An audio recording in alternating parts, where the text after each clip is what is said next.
Good morning.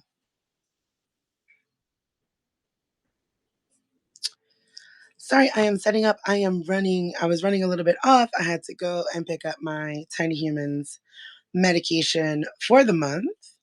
So I am running a bit behind. But hello. Good morning, Tiffany. All right, I am pulling up my little notes here. Hey, I see you guys.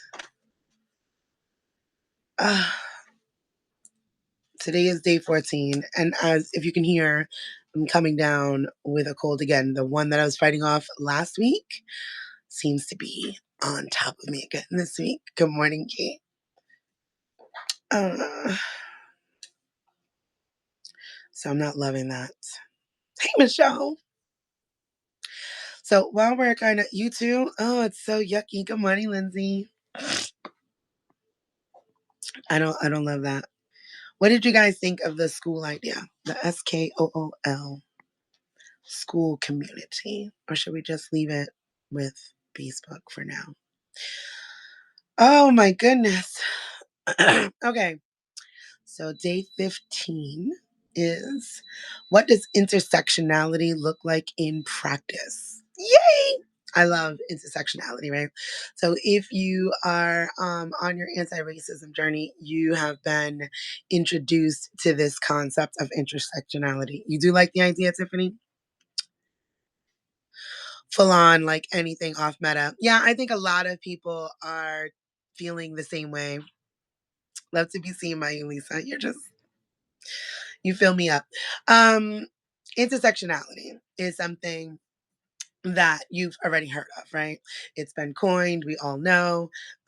And what it has been known as is like it was coined for the purpose of explaining what it is to be black and woman, right? At the same damn time. Right. So for me, when I do intersectionality, and I have an amazing workshop that we did last year. I'm gonna bring back second quarter because I told you guys we're not doing workshops we're not doing anything in the winter. We're not doing big things in the winter. It's time to integrate, shed, release. But come springtime, I will be bringing back the intersectionality of liberation. It is amazing. And I'm going to share in this article, like one of the little Venn diagrams of how I created it, right? And the idea of intersectionality is where things overlap, right? So I am Black. I am woman. I am disabled. I am queer. I am non Christian. I am, right? And all of these things intersect, obviously, with your race as your first identifier in supremacy culture. Good morning, Vix. Nice to see you. Also, I noticed that you coined colonizer coach, and I love that for you. I subscribed. I look forward to hearing your thoughts. You're doing really good work creating community amongst white people. If you are white, VIX, which is 60K and below, has a community called Eager. It's like European Americans. Type what the hell that is, Vix. European Americans getting, I don't know, whatever it is. It is a really great community. It exists on Signal. Many educators are, Vix is amazing. Many educators, myself, are in the Signal group. So you have access, Royal Star, Allah, who's also on Substack. European Americans growing, engaging, and reconditioning. Highly recommend, right? It's a bunch of white body people who are here trying to do the work, unpacking, and you have access to educators like myself and a few other. Taz is one of the educators that's in there. There's a few people. And the point is, we are accessible, right? You want to ask a question, you need support.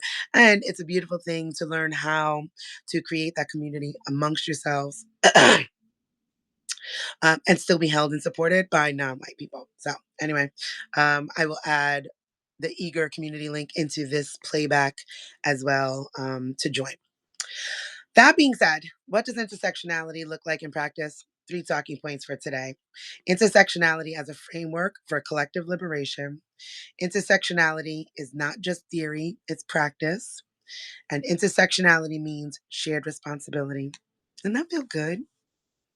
That's what community brings about, right? That is like what the awareness of all of our identities, a shared responsibility. And I don't know, I like that because I like interdependence. I love community. So, intersectionality as a framework for collective liberation. Thank you. Thank you. If you look in the comments, you guys, you can see all of the amazing educators, myself included, who exist within the eager community in the Signal group. We would love to have you, right, for that kind of support. On Fridays, they do a Pay Your Anti-Racist Educator fund. So even if you don't want to join, you can throw some money at it, and they highlight different racist educators and send us money, which is always nice. Sometimes I get to buy myself a coffee, and I deeply appreciate that. So, intersectionality as a framework for a collective liberation. Intersectionality isn't about ranking oppression. Remember, I said we're not doing oppression Olympics here, right? I'm not looking to be the top tier oppressed person. I just don't want to be oppressed. It's about understanding how overlapping identities, race, gender, class, ability, etc., shape our unique experiences of harm and access. Vix was actually in my intersectionality for the liberation of intersectionality workshop. Maybe they could share something in the comments about it. I like coming at intersectionality in that sort of way, right? Because again, I think that we all deserve to be seen. We all need to be seen. Our lives are meant to be witnessed. So though we are aware of race, right? It still says, hey, I see you. You can be harmed by these systems as well. Um, and how does this, it makes you think more like, how is your life impacted very specifically as a white body person? So you show up to the world as white, but you are experiencing the world disabled, queer, trans, neurodiverse, right? Like, so your experience, why the do not disturb is not working. Your experiences matter, and that is what the intersectionality is showing and teaching us. But recognizing that race is the first identifier, right? Because it is the one that you can see. Thanks, Fix. Fix says it's an eye-opening workshop. It's the first one you can see, right? So I don't get. Nobody's wondering if when we talk about like with the Elon Musk, oh, he's autistic, so this is why he's doing Nazi salutes out here in the world, right? That is considered the benefit of the doubt, which again, like I've shared with you guys before, when we're talking about white privilege as it's defined by supremacy culture, it's based on those that either or binary, one of those pillars of supremacy culture, right? It's either this or it's that. White privilege is the benefit of the doubt. The opposite of that is assume the worst. So I have autistic Black children. They would never get the benefit of the doubt that it's their autism. That is not what you see first. What you see first is race, right? And so what comes with that is all your unconscious bias, all the things you've been taught about race, all the things that you believe about race, even if you're working on dismantling it, it's still the first lizard brain thoughts that come up. So when you kind of pay attention to overlapping identities, yours, mine, theirs, ours, thank you so much, you kind of make space for the full breadth of humanity and what that might look like for somebody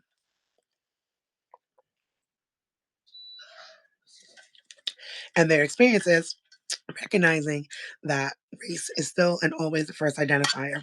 Example, a disabled Black woman will experience barriers different from those of a white woman with the same disability. And recognizing this is crucial for equitable solutions, right? Um, oh, yeah. Taylor said, oh, that lizard brain. Oh, yeah, it's there, right? And we got to know that. We have to know that. We have to make space for that because it exists, right? It's why the programming has worked for so long, right? There's nobody overlording us and making us hate each other, making you practice racism. It just exists. It is right there. It happens. Vic said Desiree really helped me to understand how our struggles are connected and that racism is at the center. Yay! I love that. Thank you. Intersectionality is not just theory, it's practice. Intersectionality needs to move beyond conversations and into our actions. It's about designing systems and relationships that meet people where they are, right? Like I said, we have plenty of autists in our community, right? And white, Black, I mean, those are the only races right now that we're talking about. There's various ethnicities, but coded white, coded black in white supremacy. And we have these conversations that that's just not going to be the barrier that my children come up with, though we are navigating the same things. My son is about to be 9, right? And he loves all of the things. Like he is a whole ATL boy. He got the double strand Swiss. He likes the gold teeth. He got the chains on. You will see him and see a thug, right? But he's very awkward. If you recognize it, you notice the autism traits, the masking to be a part of. He's masking in certain aspects to be super cool, right? Like I'm down, I'm what's up, like what's popular. And I'm like, you don't have to do that, right? Like it's okay to not do that. But it is a part of genuinely also who he is. But a white boy who does the masking things will get the benefit of the doubt that he's masking like an Elon Musk, right? Like, oh, well, maybe he's masking to be with the cool kids. Like, unfortunately, the cool kids are Nazis and racist right now. So, but he'll get that benefit of the doubt that will never be given and offered to my child. That is why we have to always recognize that I could see you, I could witness you, I could sit with your truth, your reality, but like Vic said, race is at the center of it all. Pardon me again. So, as an example, in a community food bank, instead of assuming everyone can pick up food, consider how lack of transportation, disabilities, or work schedules may prevent access, right? I shared on Instagram. It was cold one morning, right? I'm talking about like cold. And I don't know. I just didn't have the time to pull out like their winter accessories or some things just didn't fit anymore. Whatever. It was cold and I was like, oh shit, the kids need some hat and gloves. So my most local store is Walmart, right?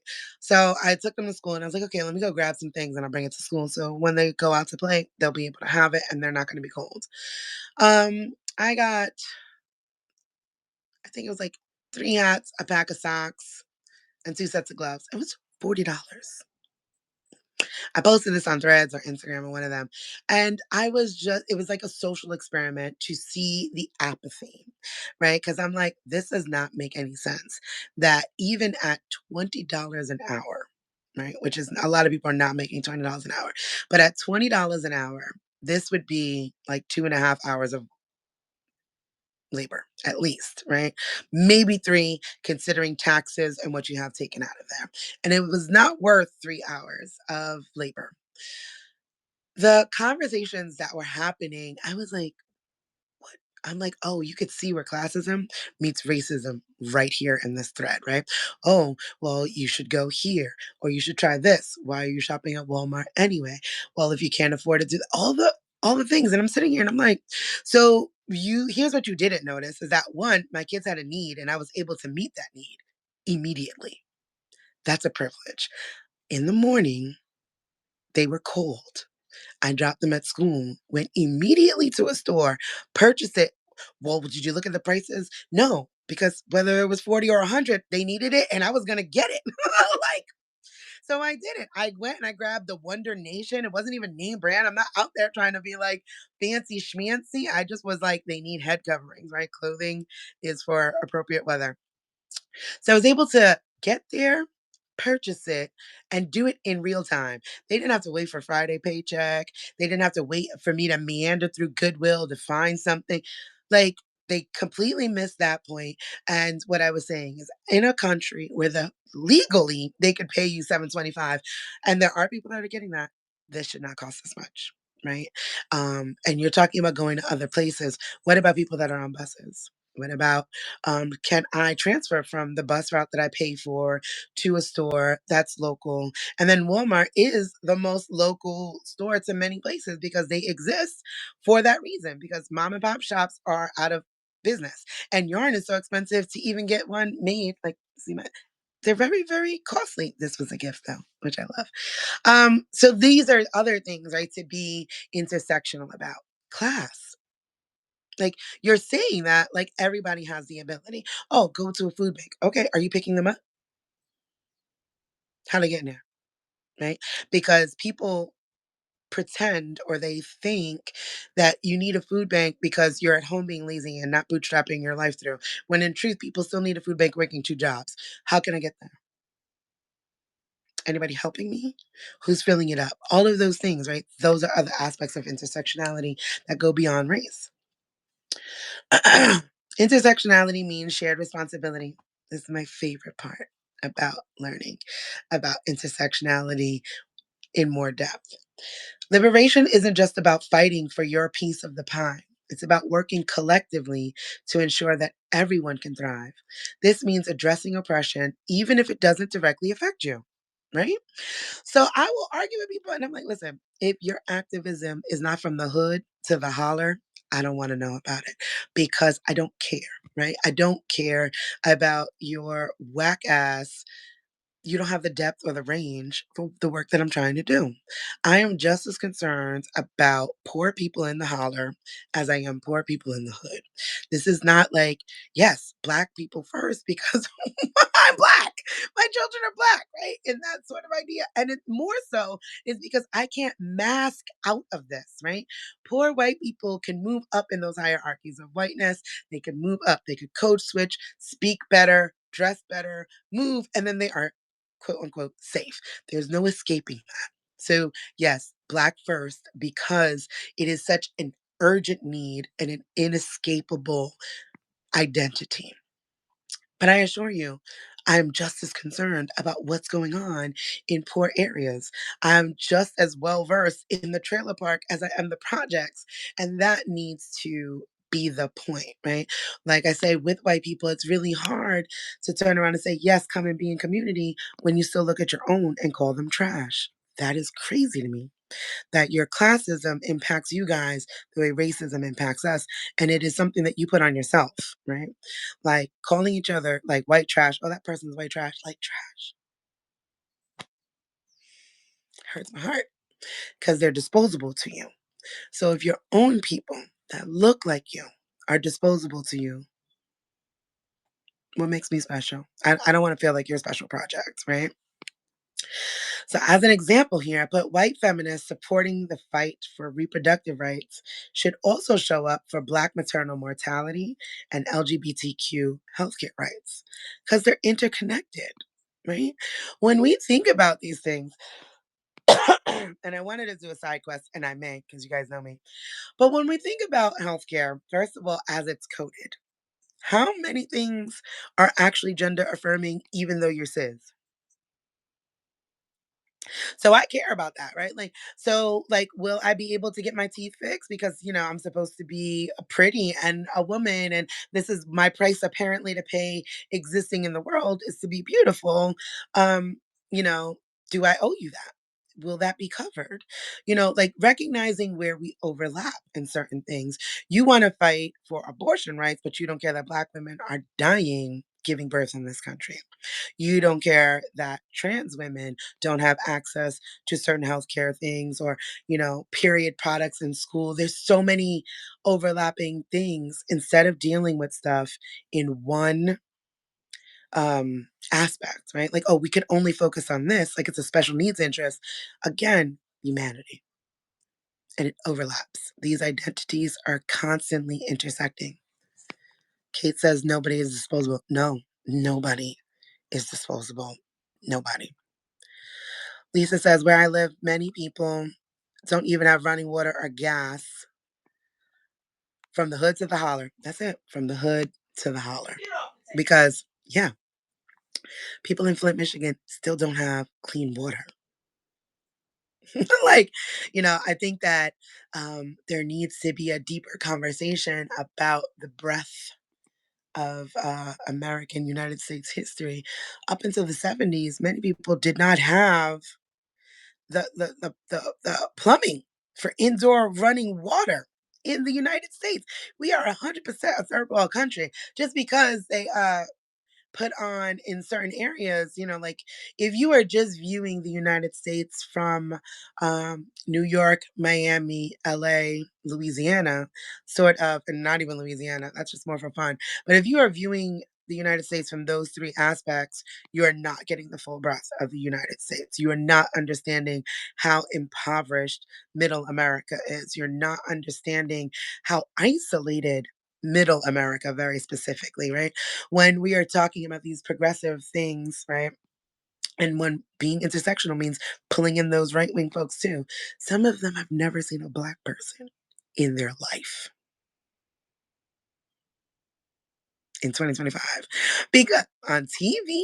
But if you live in a small rural town, like, and you don't need to leave it and you don't go anywhere and you've always been there, you're just not exposed to it. There may be one gay person in town, right? They've never seen a transhuman ever. Ever, ever, ever. So for them, these are obscure ideas, right? And the one or two Black people that they may know or see are quote unquote happy in their town. So when we're talking about these sorts of things, it's important to be intersectional in that idea that, like, when I was speaking about, I'm like, the Trump voters, his base are going to be devastated by these freezes if it went through, right? Because his base is farmers, poor, rural white people. And I'm like, but you were so convinced that, right, they hinge everything enough to Black bodies. Like I tell you guys, your liberation is stopped by your racism every time. They hinge all of these things. Like, ooh, DEI is for Black people, labor rights are for Black people, civil rights are for Black people, welfare is for Black people. So much so that it makes white people feel like these programs have only benefited us, not them, and they'd rather cut their nose to spite their face. I'd rather take these things away from Black people than have access to it myself. And then they realize how much they have benefited from the civil rights that Black people have fought for the equity that Black people have consistently fought for.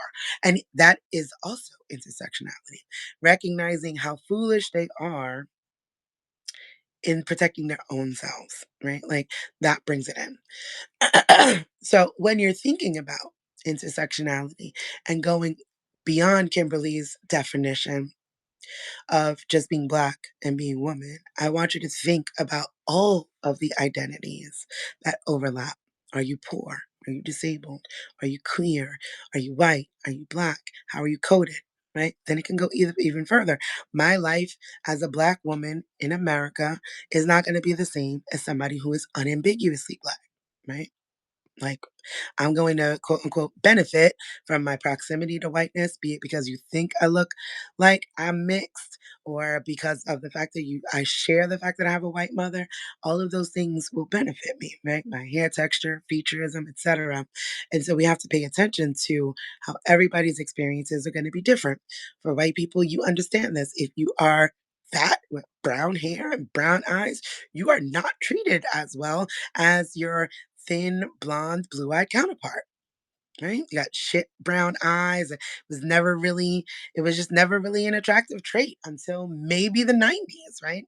Alanis Morissette, Sandra Bullock made being brunette a little bit more popular, right? But being blonde, blue eyes has been the epitome, that Aryan beauty standard in whiteness for so long. That is your guys' version of colorism, so you can understand.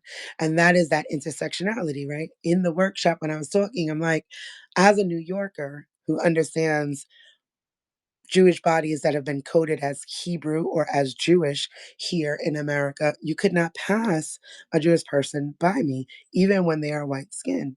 Recognizing that for years, white body Jewish girls, when they turned 16, got nose jobs to look anglicized, right? To rid themselves of that very distinct Jewish girl look.